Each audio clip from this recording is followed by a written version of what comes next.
Umus godinaa Kamashii aanaa baloo jagamfoyii keessaa buqqaane kanneen jedhanii fi godinaa Wallagga Bahaa aanaa Saasiggaa keessa qubachuu isaanii kanneen dubbatan namoonni agi tokko gargaarsa gahaan arganne jechuudhaan himatan. Kanneeniif kabroodhaaf aga xumura sagantaa keenyaatti nu waliin turaa jenna dhaggeeffattoota keenya. Piroodyuusariin Tamsaasarraa Biraan Haayiluu, Tamsaasa Intarneetiif miidiyaa hawaasummaa akka qindeessitu Tigist Gammeeti oduuf gara Bafqaaduuttan sin dabarsa.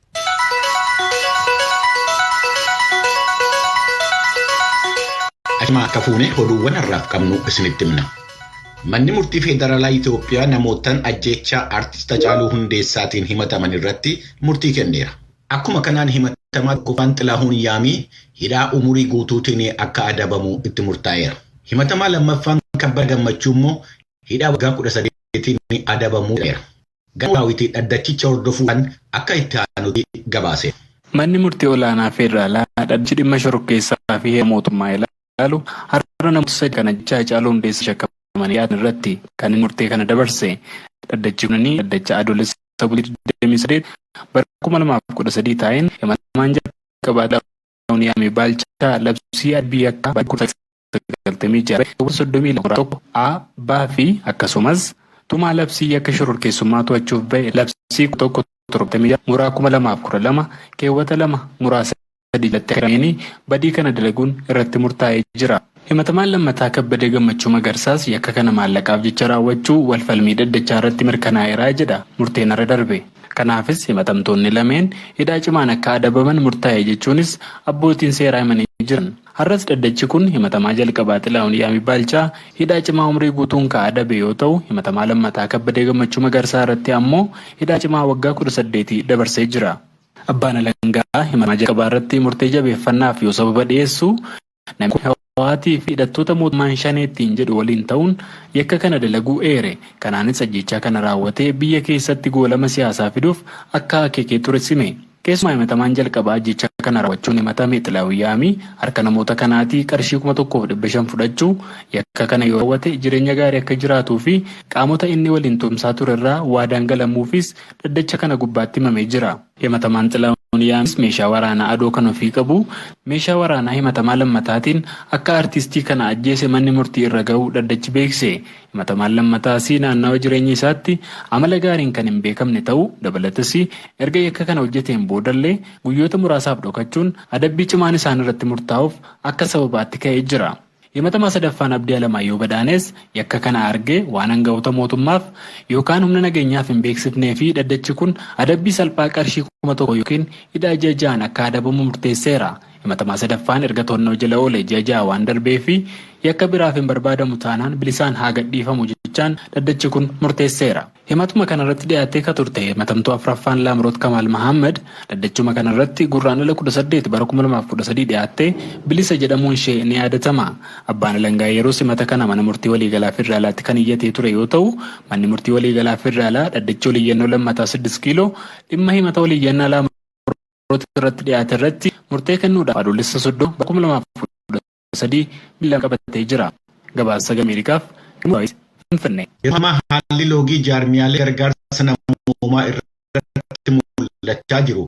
Rakki Itoophiyaa keessa jirtu waan itti dabalu yoo ta'e malee falatuu akka hin dandeenye beektonni himan. Gaafii VoA Raagee Yuunivarsiitii Waldiyaatti saayinsii siyaasaa fi walitti dhufeenya addunyaa kan barsiisanii Alamuu Arraagee fi Yuunivarsiitii Wallootti kutaa barumsa seeraa irraa Dejen Yemaanee akka jedhanitti waggoottan 3 darban Itoophiyaa keessatti bakka adda addaatti rakkoowwan namoomaa garaagaraa uumamaniiru.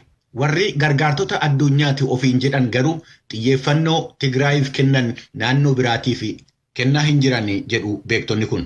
Akka beektonni kun dabalanii VoA'tti himanitti yeroo ammaa gareen TPLF naannoo Amaaraa fi naannoo Affaar keessatti lola taasisaa jiruun namoonni jiraattota zoonii tokko caalan qe'ee isaanii irraa buqqa'anii jiru.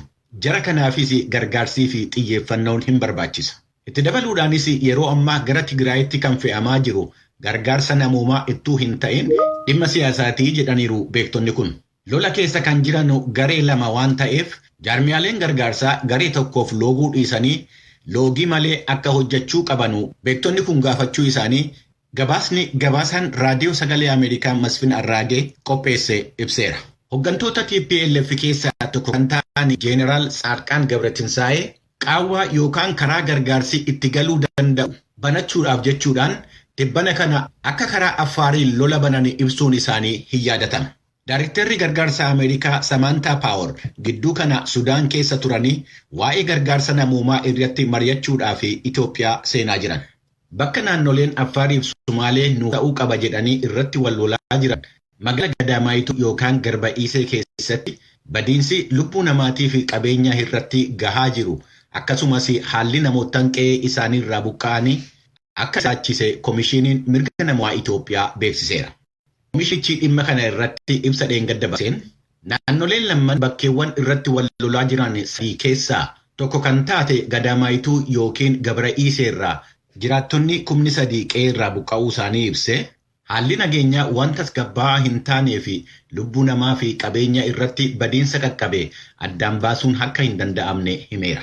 Balaa kanaan namootaan miidhaan irra ga'e kan daawwatan itti gaafatamaan itti aanaa waajjira walquunnamtii naannoo Sumaalee Obbo Muhammad Roobalee ibsa VoA'dhaaf kennaniin namoonni 3,000 buqqa'uu isaanii mirkaneessanii magaalli waldhabiinsi irratti uumame yeroo ammaa humnoota addaa naannoo Affaar jala akka jiru himaniiru. Namoonni qe'ee isaanii irraa buqqa'anii magaala Mulii fi gandoottan adda addaa naannoo sanaa keessa akka qubatan kan hime ibsi Komishinii Mirga Namoomaa Itoophiyaa gargaarsi namoomaa buqqa'oota kanaaf taasifamaa jiru akka addaan hin cinne hubachiise. Mootummaan federaalaa fi mootummaan naannolee lammanii walitti bu'iinsa irra deddeebi'ee mul'achaa jiru kana hambisuudhaaf akka hojjetanii gaafachuu isaa gabaasni Addis qindeesse ibseera. Aangawoonni biyya Sudaan kutaa biyyattii naannoo Kasalaatti reenfa namootaan 50 bishaan irratti arguu isaanii himaniiru. Reenfichi kan namootaan wal waraansa naannoo Tigraay keessa jiru baqachaa jiran akka ta'e kan himan aangawoonni kun namoota kana keessaa kaan kasaa rukutaman yommuu ta'u kaan immoo harki isaanii walitti hidhama akka ta'e dubbataniiru. Gabaasa kana Tujubeetu bal'inaan dhiyeessa. Aangawoonni sababaan du'a kanaa maal akka ta'e qorannaa saayinsiitu barbaachisa jedhan. Aangawaan kana dubbatan sababaa miidiyaaf ibsa kennuuf eeyyaman qabaanneef maqaan isaanii akka hin tuqamne ta'ee jira. Hojjettoonni eegumsa fayyaa Itoophiyaa kanneen hawaasa daangaa Sudaan kan Hamdaayet keessaa reeffi namoota laga Seetit kan Takazee jedhamuun beekamu irratti arguu isaanii mirkaneessan. Naannolee baatilee 9 walitti bu'iinsi Tigraay keessatti itti geggeessame bakka namni Tigraay humnoota Itoophiyaaf michoota isaanii namoonni Tigraay lolaa turanitti gocha gara jabinaa raawwatan jechuun himatan keessa yaa'a lagi Takazee. Teewodiroos Tafarraa kan jedhaman Dooktarri oguma baqaqsee hodhuu irratti bobba'an magaalaa Tigraay Humaraarraa gara Sudaanitti baqachuu isaaniif reeffa namoota lamaa tokko dhiira harki hidhamee jiruuf dubartii laphee isheerra madoofte wixata kaleessaa arguu Associated Pressiif ibsaniiru. Baqattoonni kabroonis reeffa yoo xiqqaate kan nama 10 awwaaluu isaanii dubbatan. Teewodiroos akka jedhanitti reeffawwan sun laga naannoo Humaraa keessaa kan argaman yoo ta'u bakki sun bakka aangawoonniif loltoonni naannoo Amaaraa naannoon dhiya Tigraay lafa keenya jechuudhaan lammiiwwan Tigraay naannoo sanaa ari'an jechuun baqattoonni himatanii jedhan.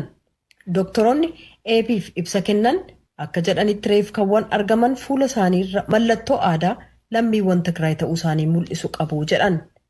Gocha gara jabinaa namoota qottoodhaan rukutaman arguu isaaniif sababaa yeroo roobaa ta'eef immoo reeffawwan mara dhaqqabuun akka hin danda'amne kanneen ijaan argan dubbataniiru jedhan.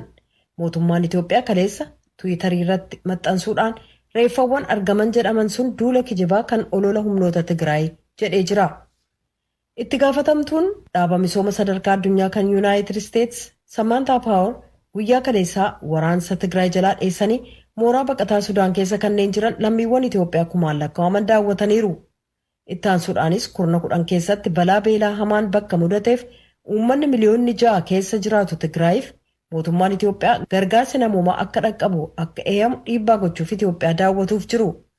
Yuunaayitid Isteets akka jettetti yeroo ammaa uummata 900 ta'utu balaan beelaa isa mudachuuf jira. Jaarmiyaan gargaarsa nyaataa addunyaa Kaartumii fi Finfinnee gidduu hariiroon jiru gaarii ta'uu baatus karaa Sudaan Tigraayiif midhaan nyaataa dhiyeessuuf hojjetaa jiraachuu beeksise. Kan uguramee jiru naannoo Tigraay dhaqqabuuf mariin jiru rakkisaa ta'uu ittaantuu daayirektarri sagantaa nyaataa addunyaa kan damee Sudaan Maariyaanii Waard dubbataniiru. Waard akka jedhanitti WFP'n duru qamadii toonii 50,000 ta'u karaa Sudaan gara Itoophiyaatti ergee jira.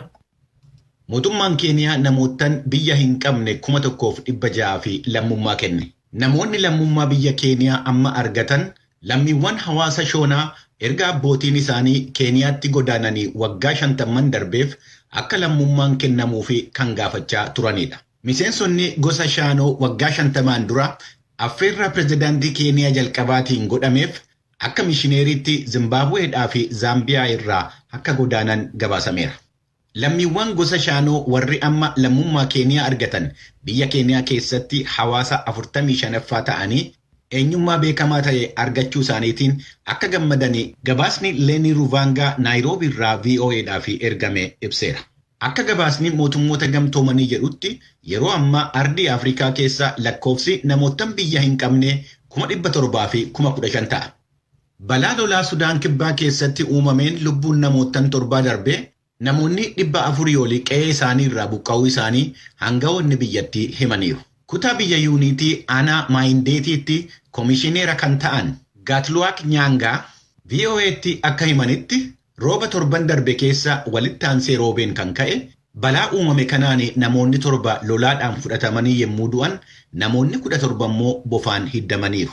Lafti qotiinsaa harki 90 bishaaniin uwwisamuu isaa looniiwwan yookaan sa'oonni 500 fi re'een 300 sababa lolaa kanaatiin du'uu isaanii koomishinar Nyaangaan VoA'tti himaniiru. Namootaan balaa kanaan miidhamaniifis bakka jireenyaa fi qoricha dhukkubarraa isaan baraaru dabalatee gargaarsi hatattamaa akka barbaachisu koomishinerichi gaafataniiru. Dhaggeeffattoota keenya oduun har'aaf qabnu kanuma qophiilee keenyaaf ani wajjiniin nu wajjin tura.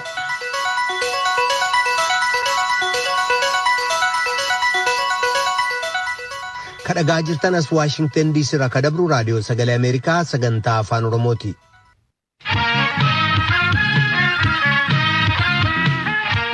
Sababa waraansaatiin naannoo Benishaangul Gumuz godinaa Kamashii aanaa Baloo Jaganfoyii keessaa buqqaane kanneen jedhanii fi godinaa Wallagga Bahaa aanaa Saasiggaa keessa qubachuu isaanii kanneen dubbatan namoonni hagi tokko gargaarsa gahaan arganne jechuudhaan raadiyoo sagalee Ameerikaatti himan. Baloo Jaganfoyii dabalatee aanaalee 3 keessatti hidhattoota sochii dimookiraasii uummata Gumuz yookaan Guhidan jedhama wajjin lolli akka geggeeffamaa jirutti kan dubbatan koomishiniin poolisii naannoo Benishaangul Gumuz gama isaaniitiin hidhattoonni Guhidan 100 ta'an ajjeefaman jedhu. Hidhattoonni kunneen gara adda bilisummaa uummata Tigraay yookaan immoo VoA waliin hidhata qabullee jechuun dubbatan. Gama biraatiin koomishiniin hooggansa sodaa balaa naannichaa godinaa Kamashiitti namoonni 95,000 ta'an dhiyeenya kana qeerraa buqqaafamuu ibsuudhaan deeggarsa gochuudhaaf koomishinii federaalaa waliin hojjetaa jira jedha. Waajjirri koomishinii hooggansa sodaa balaa godinaa Wallagga Bahaas buqqaatonni Baloo Jaganfoyiidhaa dhufan gargaaramaa jiru jedhee jira. Naakoor Malkaatu Amborraa gabaase. Naannoo Benishaangul Gumuz godina Kamashii aanaa Baloo Jaganfoyii magaalaa Soogee keessaa buqqaanee namoota jedhan keessaa tokko obbo Baqqala Maammoon jedhamaa jedhan bilbilaan raadiyoo sagalee Ameerikaatti yommuu dubbatan sababa hidhattootni isaan maqaa hin caqasne haleellaa irratti raawwatanii fi miseensota maatii isaanii waliin erga godina Wallagga Bahaa aanaa Saasiggaa ganda Baloo jedhamu dhaqanii qubatanii torban 2 darbuu dubbatu haala keessa jiran illee akkasitti ibsu.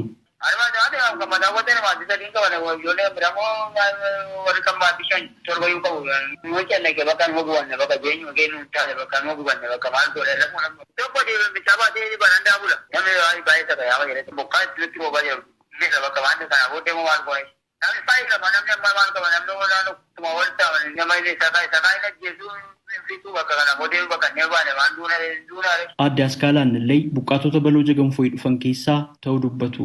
Isaan faana dubartoota yeroo dhiyoo keessa da'anii fi namootni humna hin qabne akka jiran himan. Kanneen Baloo Jaganfoyii keessatti hidhattootaan ajjeefaman illee jiru jedhu. Namni buqqee nama 6,000 ol ta'a.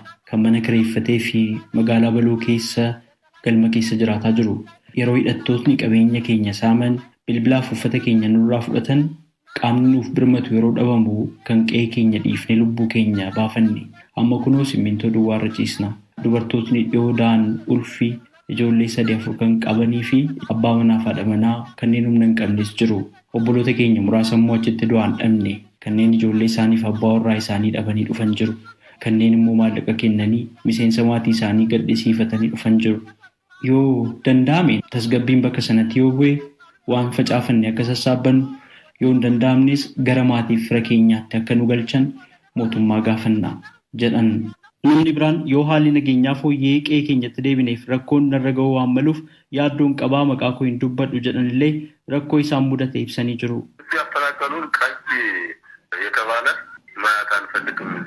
Namuma bifaan diimaa jedhame arguun barbaannu jechuun kan hidhattootni kunneen nu buqqisan waan qabnu hunda dhiisneeti kan dhufne. As erga geenye yeroo tokko qofaa qamadii kiiloo 7 dhaabbatni gargaarsaa tokko nuu kenne. Amma rakkina guddaa keessatti kan argamu. Bakkee kana keessa simmintoorra bullaa uffata jijjiirrannus hin qabnu. Namootni 2 sababa beelaatiin du'anii jiru. Kanneen dhukkubsatanis jiru. Amma kan argamnu buufata miseensotni poolisii humna addaa keessa jiraataa turanii daa'imman dabalatee nama 6,000 caalla. Gargaarsi namummaa akka dafee nuuf godhamu gaafanna jedhan. Buqqaatotni kunneen mootummaan atattamaan gargaarsa namoomaa akka nuuf godhu barbaannaa jechuun illee gaafatanii jiru. Koomishinarri koomishinii hooggansa sodaa balaa naannoo Beenishaangul Gumuz obbo Taarraqany Taasisaa akka godina Kaamashiitti namootni 95,000 ta'an dhiyeenya kana qeerraa buqqaafamuu ibsan waan buqqaatota deeggaruudhaaf taasifamaa jira jedhan illee kunuutti. Matakkal irratti kan ture amma yeroo ammaa babal'atee gara godina Asoosaa keessa Bildigiluu fi Shirqolee akkasumallee Baambasii iddoo jedhamu namoonni garaagaraa gara 25,000tti dhiyaatan buqqa'anii jiru. Akkasumallee Kaamaashii akkuma beekamu 2012 namoonni deebi'anii gara mana isaaniitti hojii dhuunfaa isaanii hojjechaa akka turan beekamaadha. Amma immoo yeroo gabaabaa asitti humni amma jiru kuni namoota bubuqqaasuu itti fufee jira. Kanarraa kan ka'e akka daataa qabnu akka nama 95,000 godina sana keessaa buqqa'anii iddoo garaagaraa akka isaan jiranidha kan isaan ibsanii turanii. Gidduu kana immoo Baloojii Gaanfoo iddoo jedhamu kanarraa buqqa'anii gara Oromiyaatti gara Faasiggaatti gara iddoo garaagaraatti akka isaan buqqa'an ragaa qabna. Wanti hubatamuu qabu wanta danda'amu hundaa gochaa jirra. Garuu gidduu kana kan mudate nyaata garaagaraa gashuu fi humni jiru kun makiinota dogoggorsuutiin rakkina garaagaraa fidanii gara soogee sanaatii hin deebisan jechuudha. Yeroo darbe gara makiinaa 6 achitti gargaaruun baay'ee ulfaataadha. Yeroo ammaa oolmaa gala kan beekamuu qabu. Haala kana irratti garuu irratti mari'atamee hojjetamaadha kan. Amma maal gochuutu yaadame ree gargaarsi bakka sanaan qaqqabu yoo ta'e? Gargaaramuu danda'amu jedhamu irratti haasa'amaadha. Summaannis akkuma kana kennamaa jira. Ammaaf garuu kan jiru kana kan jedhudha. Nu bira kan jiran lammii kamillee kan ta'e hunduma isaanii gargaaraa jirra. Gara Oromiyaa buqqa'anii kan naqan immoo itti gaafatamni isaa kan Oromiyaa ta'a. Itti gaafatamaan waajjira koomishinii hooggansa sodaa balaa godina Wallaggaa Bahaa obbo Daargii Goobanaas buqqaatotni Balooja Gamfooy keessaa dhufan 10,000 caalan gargaaramaa jiru jedhanii jiru. Deeggarsi kun gama waajjira aanaa isaaniitiin taasifamaa jiraachuu fi deeggarsi dabalataa akka godhamuuf hooggansa godinaa waliin mari'atamaa jiraachuullee dubbatanii jiru. Gama biraan koomishinarri koomishinii poolisii naannoo Beenishaangul Gumuz Abdullaziin Mahammad Balooja Gamfooyin dabalatee aanolee 3 keessatti hidhattoota sosochii diimokiraasii uummata Gumuz guhudeen jedhaman wajjin lolli geggeeffamaa jiraachuu beeksisanii jiru. Humnootni nageegumsaa mootummaa hidhattoota guhudeen 100 ta'an ajjeesaniiru jechuunis ibsanii jiru. Qaama rakkoo kana keessaa harka qaba jedhanis himanii jiru koomishinarichi. Balooji Gamfooy የገመል ዞን አንድ ወረዳ ነው። ስለዚህ አጋሎም ያሶም እነዚህ ሶስት ቦታዎች ላይ Balooja Gamfooy godina Kaamaashii keessaa aanaa tokko. Kanaafuu aanaa Agaaloo, Yaasoo fi Seedaal bakkeewwan sadan kanatti hidhattoota guhudeen faanaa lolaa deemsisaa jirra. Ajjeesaa jirras. Lakkoobsi hidhattootaa hir'isaa jira. Jiraattotni sababa yaaddoo nageenyaadhaaf qe'ee isaaniirraa buqqaa jiru. Lakkoobsa namoota buqqaafamanii ilaalchisees hin beeku. Hooggansi kana hordofu ramadamee jira. Nagaa buusuun hin danda'amne gaaffii jedhuuf harka VoA'tu keessa jira. Isaan ammoo biyyicha diiguudhaaf ergama fudhatanii hojjetaa jiru. Kanaaf akkamitti yeroo tokkotti to'achuu hin danda'ama. Sababa ittiin hidhattootni kunneen VoA'tu wajjin hariiroo qabu jedheef hidhattoota ajjeefaman irraa ragaa arganne qabna. Tigraay irraa dhufuu isaanii kan agarsiisu. Yeroo gabaabaa keessatti hidhattoota kanneen dhabamsiifnee buqqaatotni qe'eetti akka deebi'an ni goonaa jennee yaadna. Hanga gareen VoA'ti guutummaa guutuutti hin balleeffamnetti rakkoos jiru dhabamsiisuun ni danda'ama. Kanaaf kan nurraa eegamu hanga danda'ametti humna hidhatee dhabamsiisuudhaaf hojjechaa jirra jedhan. Komishinarichi kan komatan garee VoA't argannee dubbisuudhaaf yaaliin taasifne sababa naannoo Tigraay keessatti neetwoorkiin hin jirreef ammaaf hin milkoofne. Hidhattoonni naannoo Beenishaangul Gumuz godina Matakkal keessatti socho'aa turan ji'oota muraasa dura araara mootummaa naannichaa waliin taasifame jedhameen hawaasatti makamuuf kanneen hojii mootummaa argatanis akka jiran gabaafamee ture. Hidhattootni Kaamaashii keessatti socho'uun haleellaa raawwachuun jiraattota buqqisaa jiru jedhaman kanneen biroo ta'uu ibsa Komishinii Poolisii naannichaa irraa beekuun danda'amee jira. Gabaasa Raadiyoo Sagalee Ameerikaaf Naakoor Malkaa Amboorraa.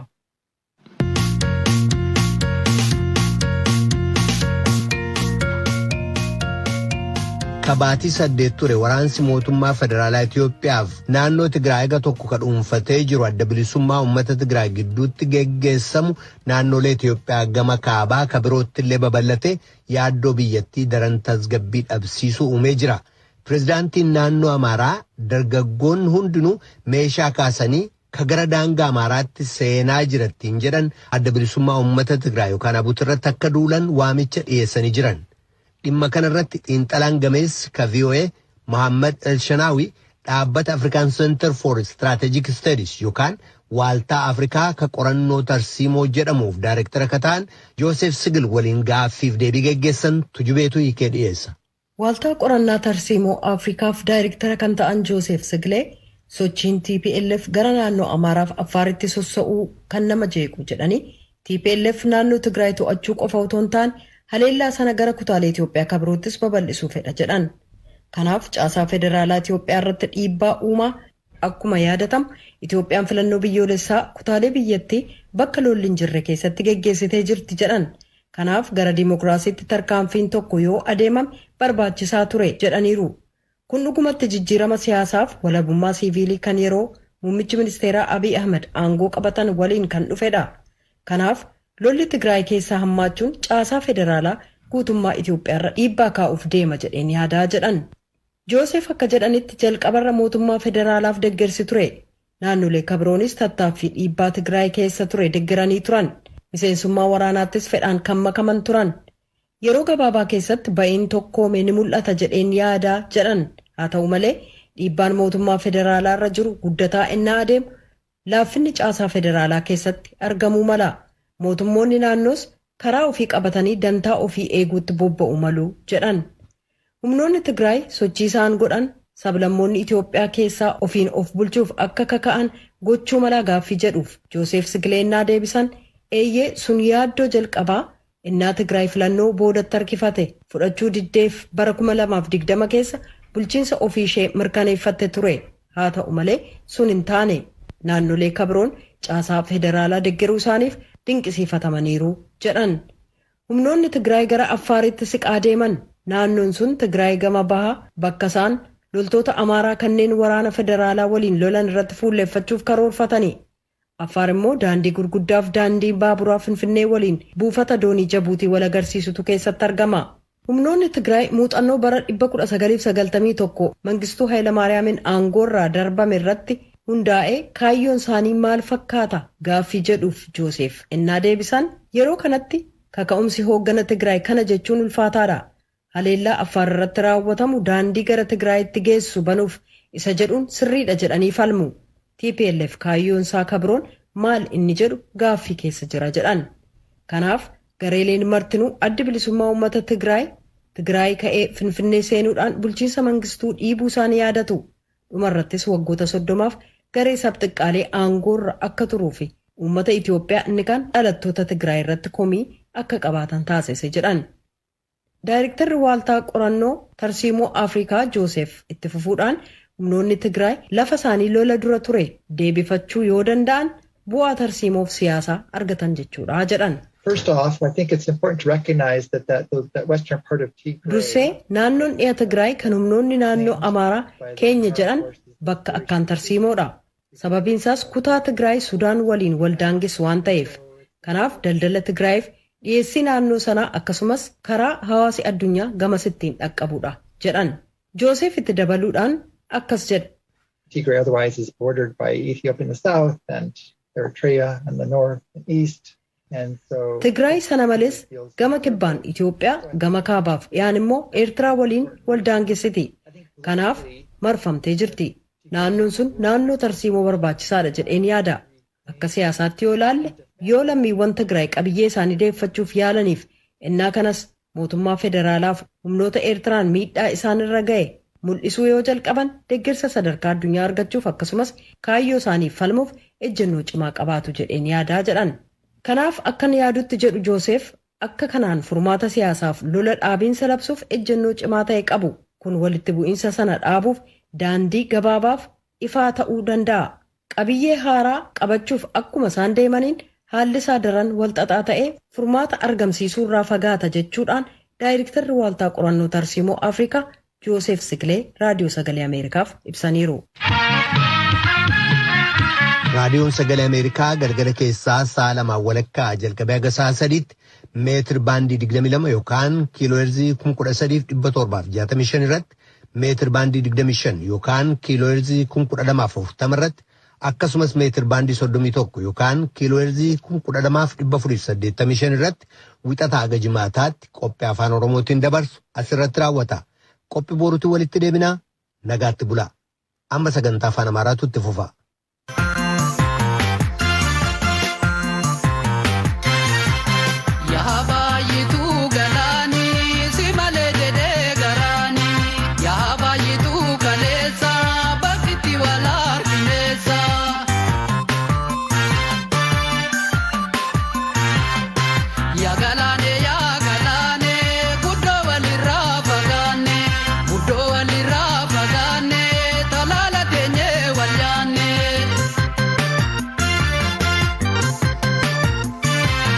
Paranji